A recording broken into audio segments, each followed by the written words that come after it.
እናት አስወርጄዋለሁ ያሉት ልጅ ኬት መጣ?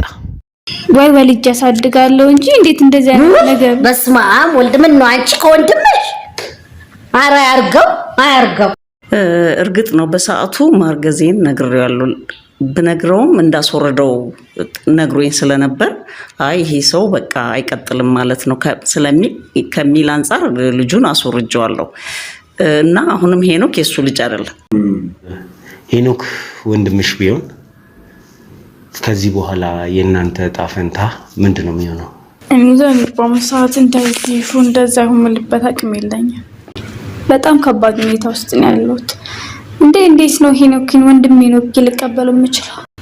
በዛ ላይ ደግሞ እርጉዝ ነኝ። እንኳን ዴኒዮ ላይ እንኳን አባት ሆኖ ቢገኝ የሱ አባት ነው ሳይሆን የሚያስጨንቀኝ እሷ እህቴ ከሆነች እህቴ ላይ የተፈጠረው እርግዝና ነው። እንደምታዩን አጎትም አባትም ሆኖ መኖር በጣም ከባድ ነው።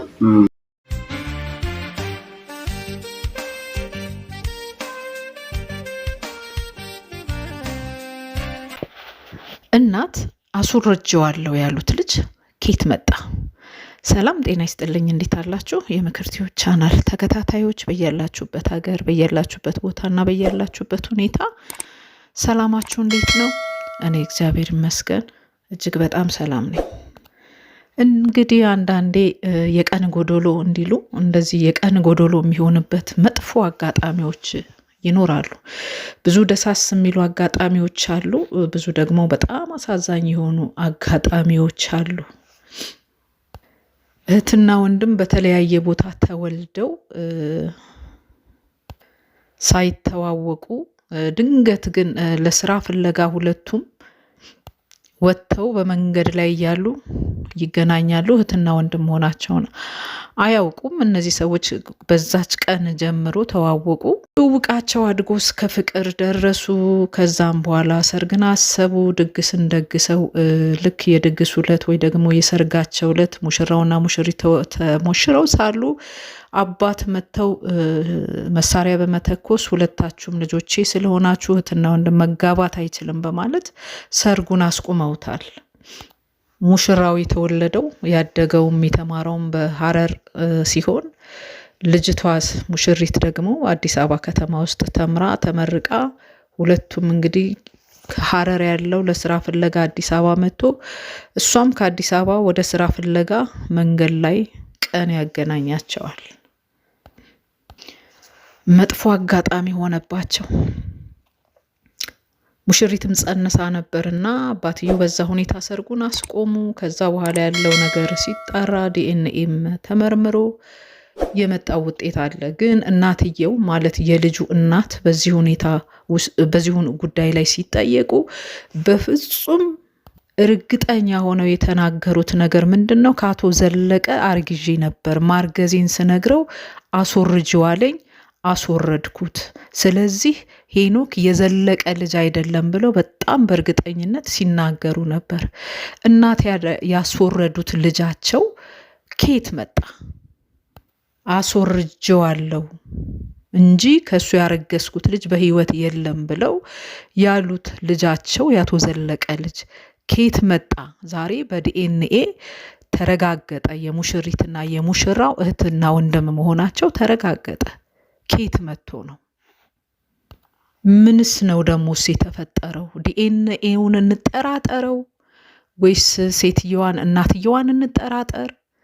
በጣም ግራ የሚያጋባ ነገር ነው። እኔ ምናልባት ሌላ እድል ካለ እነዚህ ልጆች ሌላውን እድልም ቢጠቀሙ ደስ ይለኛል። ምናልባት ድጋሚ ማሰራት የሚቻል ከሆነ እኔ ቢያሰሩ ሁሉ ቅር አይለኝም፣ እውነት ለመናገር ማለት ነው። እናትየው በእርግጠኝነት ከአቶ ዘለቀ የጸነሰችውን ጽንስ እንዳስወረደች ተናግራለች። እና ታዲያ ሄኖክ ቤት በኩልና እንዴት የአቶ ዘለቀ ልጅ ሊሆን ቻለ? እንዴት ሊያገባት ላሰባት ለሙሽራው እንዴት ወንድም ሆኖ ተገኘ? ግራ ነው የሚያጋባው። ሄኖክ የአቶ ዘለቀ ልጅ ነው ወይ የሚለውን ጥያቄ በድጋሚ እስቲ ላንሳሉት። ጥሩ። ሄኖክ የዘለቀ ልጅ አይደለም። በትክክል የዘለቀ ልጅ አልነበረም ልጁ። እኔ እርግጠኛ ነኝ፣ ሊሆንም አይችልም። ይህንን ነው የምለው። አቶ ዘለቀ ግን ሲናገሩ ነበር ማርገዟን ጭምር ነግራኛለች። ካረገዘች በኋላም ፊት ለፊት መጥቼ ባላግዛት በሰው ሳግዛት ነበር። ልጁንም ትምህርት ቤት ሲማር በርቀት ሳየውና ስረዳው ነበር ብለዋል። እርሶ ደግሞ ሲሉ የነበረው ያንተን ልጅ ኦሬዲ አቦርት አድርጌዋለሁ፣ አስወርጄዋለሁ፣ ከዛ በኋላ የተረገዘ ልጅ ነው ሄኖክ ነው የሚሉትና በዛ ፍጥነት ምንድነው የተቀየረ ነገር? እርግጥ ነው በሰዓቱ ማርገዜን ነግሬያለሁ። ብነግረውም እንዳስወረደው ነግሮኝ ስለነበር አይ ይሄ ሰው በቃ አይቀጥልም ማለት ነው ከሚል አንፃር ልጁን አስወርጄዋለሁ እና አሁንም ሄኖክ የሱ ልጅ አይደለም። በሰዓቱ ማርገዜን ስነግረው እንዳስወረደው ሲነግረኝ ይሄ ሰው ሌላ ቤተሰብ አለው ማለት ነው የሚል ጥርጣሬ ስላደረብኝ እዛ ደግሞ በዘላቂነት እየኖረም ስላልነበረ አዲስ አበባ ስለሚመላለስ ሌላ ቤተሰብ ይኖረዋል የሚል ስጋቱም ስለነበረኝ እርግዝናውን በአጭር ጊዜ እንዳቋርጥ ተገድጃለሁ። አባትህ ሆኖ ቢገኝ ማን ነው ተወቃሽ እዚህ ውስጥ? እዚህ ጋር አሁን እኔ ማዘር ጥፋት አጥፍታለች ብዬ ጅጅ ላደርግ አልችልም። ለምን ማዘር ለእኔ በጣም ብዙ መስዋዕትነት ከፍላለች። ገብቷል። ብቻዋን ነው እንደ አባትም እንደ እናትም ሆና ያሳደገችው ማዘር ነች። አባትየውም ሲያወራ እንደሰማነው ሹፌር ነው፣ የተለያየ ሀገር ይዞራል። ላይ ግን መጥቶ የመጠየቅ እኛን የመተዋወቅ እድል ያለው የነበረው አባትየው ነበር። ገብቷል። እና እኔ በበኩሌ አባትየው ሞክሰው ያንተ አባት ሊሆን የሚችልበት እድል የለም ብለህ ነው የደመደምከው? በበኩሌ ከሁለቱም እንደሰማሁት ከሆነ ላይክ እሱ ነው ይላል። ላይክ አሁን እንዳወራው ከሆነ እንደዚህ ጠይቀው ነበር ትምህርት ቤት ምናምን አየው ነበር። ግን ያን ታይም ላይ ምንም አይነት እኔ እንትን አልነበረኝም። አባቴ እንደሆነ መጥቶ ወይም እንደዚህ ልጅን ምናምን ብሎ አልተዋወቀኝም። ገብቷል። ግን ማዘር እሱ ሊሆን አይችልም ብላ ላይክ ከ180% እየተከራከረች ነው። በዚህ ሁኔታ ደግሞ እኔ አባቴ ሊሆን ይችላል ብዬ እንትን ልል አባትህ ቢሆን አቶ ዘለቀ አባትህ ሆነው ቢገኙ ምንድነው የሚፈጠረው? እንዴት ነው የምትቀጥሉት? ሆኖ ቢገኝ እንኳን እኔ አሁን የሚያስጨንቀኝ ሆኖ ቢገኝ እንኳን ዲኤንኤው ላይ እንኳን አባቴ ሆኖ ቢገኝ የሱ አባትነት ሳይሆን የሚያስጨንቀኝ እሷ እህቴ ከሆነች እህቴ ላይ የተፈጠረው እርግዝና ነው። ሄኖክ ወንድምሽ ቢሆን ከዚህ በኋላ የእናንተ ዕጣ ፈንታ ምንድነው የሚሆነው? እኔ በመሰዓት እንዳይፉ እንደዛ የምልበት አቅም የለኝም። በጣም ከባድ ሁኔታ ውስጥ ነው ያለሁት። እንዴት ነው ሄኖክን ወንድሜ ነው ልቀበለው የምችለው? በጣም ብዙ ነገር አሳልፈናል እኮ። በጣም የፍቅር ጊዜያትን አሳልፈናል። በጣም ብዙ መከራ አይተናል። ብዙ ችግሮችን አይተናል።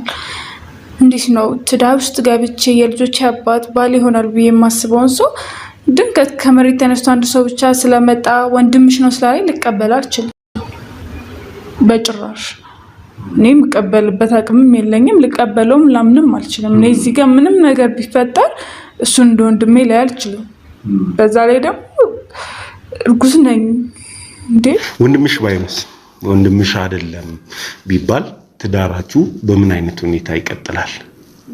እኔ አሁንም ቢሆን ወደፊትም እኔ እንደዛ ነው የምፈልገው፣ እንደዛ ነው የማስበው። በቃ ፈጣሪ አያርገውና በቃ እንደመጀመሪያው ልክ ባለ ትዳራችን በሰላም ማሳደግ ነው የምፈልገው። በቃ የተፈጠረው ነገር ተፈጥሯል። በእኛ ሳይሆን በእነሱ ነው በቃ ሁሉም ነገር የተፈጠረው።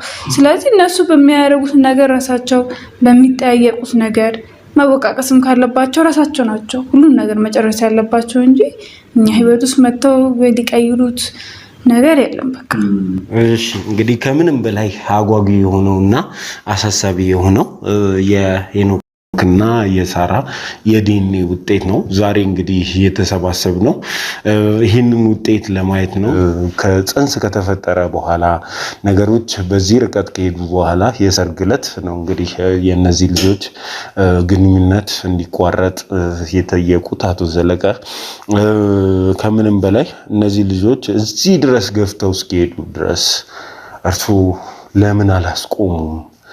ዛሬ ላይ ይሄ ሁሉ ነገር ከተፈጠረ በኋላ የሀገር መነጋገሪያ የሰው መሳቂያ ከመሆናቸው በፊት ወንድምና እህት መሆናቸውን የሚያውቁ ከሆነ ሲያድግ እየተከታተልኩ ነው ያሳደግኩት እንደዚህ ካሉ እስከዚህ ጊዜ ድረስ ለምን አላስቆሙ? በህይወት ውስጥ እንደዚህ አይነት ክስተት አንዳንድ ጊዜ ሊከሰት ይችላል። ይሄ ግን የባሰ ነው ያለው እና ሽማግሌ ተልኮ ድንኳን ተደኩኖ ሰርግ ተደግሶ ዘመድ ተጠርቶ እስከዚህ እስከሚሆን ድረስ ነው ይሄን ሁሉ ያዘጋጁትና ያደረጉት ማለት ነውና እኔ ሄኖክ 1 ዓመት ገደማ ቤት ይመጣ ነበር፣ ቤተሰቡን ይረዳ ነበር። እንግዲህ እሳቸውን ሳራም ስትናገር ነበር ቀደም ቤቱን ራሱ ይደግፍ ነበር። እንደ ልጅ ነው፣ ተወዳጅ ነው፣ ቤት ይመጣ ነበር። እርሶ ይሄ ሁሉ ነገር ሲሆን ሄኖክን እንዴት አላገኙትም? ቤት መተው ልጆቹን እንዴት አላዩ? ልጆቼ ምን ላይ ናቸው አይባልም እንዴ? ይሄ ነገር እኔ አላየሁትም። እኔ እንደውም አያስደርሱኝም። እናትየዋ ራሱ አታስደርሰኝም። ይኸው ዘላለም እንግዲህ አለች እዚሁ ከጎኔ ነው ያለች። እዚህ ጠይቃት። ጭራሽ እንደዚህ አይነት ነገር እንዲኖር አታስደርሰኝም፣ አትነግረኝም ምንም ነገር። ይሄ ሁሉ አሁን እኔ እንደ አዲስ ነው እየሰማ ያለሁት። እንደውም አራርቀውኛል፣ ርቅ ያለው ለወጣቶቹ ጥያቄ ላቅርብላቸው ለአንዴና ለመጨረሻ ጊዜ። በመካከላችሁ ልጅ ተፈጥሯል። እህትና ወንድም ሆናችሁ ብትገኙ የጽንሱ እጣ ፈንታ ምንድን ነው የሚሆነው?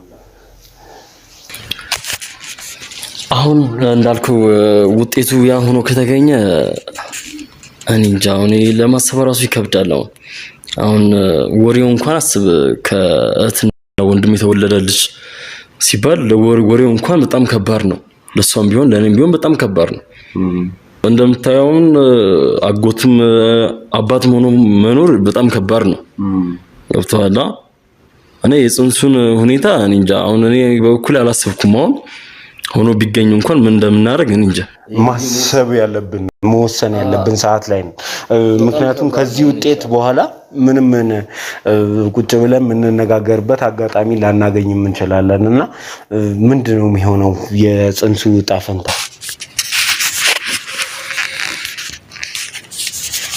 እኔ በኔ በኩል ምንም ያሰብኩት ነገር የለም፣ ግን አላቅም ወይ ወልጅ ያሳድጋለሁ እንጂ እንዴት እንደዚህ አይነት ነገር በስመ አብ ወልድ ምን ነው አንቺ ከወንድምሽ አራ አያርገው ምን አይነት አነጋገር ነው? ታዲያ ምን አይነት አንተ መዘዝ ይሄ አይደለም። ምን አይነት ችግር ነው የምታወሩብኝ? ቆይ ለምን አትረዱኝም? ታዲያ እኔስ ታዲያ ማይሆን ነገር ውስጥ ልግባ? በፍጹም ሊሆን አይችልም። እሺ በእናንተ ፊት ይሄንን ውጤት ከፍተ ነው የምናነበው ነው የሚሆነው። እንግዲህ የሁለታችሁ ሐሳብ ወሳኝ ነው። ውጤቱ ምን ይመስላል? አጠራርገን ውጤቱ እንግዲህ ከሁለቱም በኩል እንደሰማ ነው። አሁን ከማዘር በኩል ያለውም ስሰማ የሚሆን አይመስለኝም። ያው ከማዘር በኩል ብዙ ነገር ሰምታል። ከዚህ በፊትም ሌላ ወንድም ጋር ምናምን ግንኙነት እንዳላት ምናምን ብዙ አውርታለች ማዘር እና ከዛ አንፃር የሚሆን አይመስልም። እንደው ፈጣሪ ባረገውና ባይሆን የተሻለ ነው ብዬ ማስበው። እሺ አንቺ ምን ከመጀመሪያው በቃ እንዳይሆን ነው የምመኘው። እሺ ሁላችንም በጉጉት የምንጠብቀው ውጤት እንግዲህ ደርሶናል። ሁላችሁም እያያችሁ በእናንተ ፊት ነው እንግዲህ ይሄንን እሽጉን እየከፈት ነው።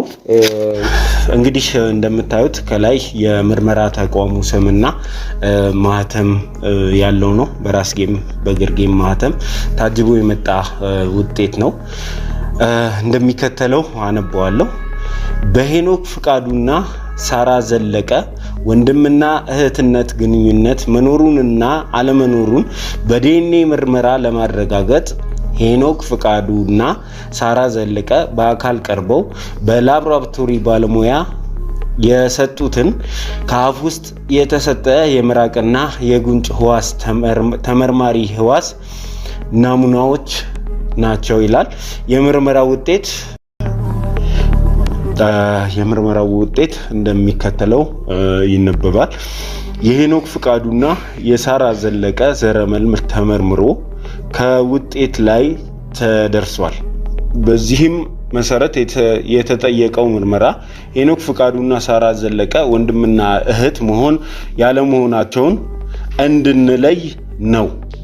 በዚህም መሰረት ይህ ናሙና ተወስዶ በተደረገ ምርመራ ሄኖክ ፍቃዱና ሳራ ዘለቀ ወንድምና እህት መሆን ያለመሆናቸውን እንድንለይ በዚህ መሰረት ይህ ናሙና ተወስዶ በተደረገ ምርመራ ሄኖክ ፍቃዱና ሳራ ዘለቀ ወንድምና እህት የመሆን እድላቸው 99% ነው ይላል።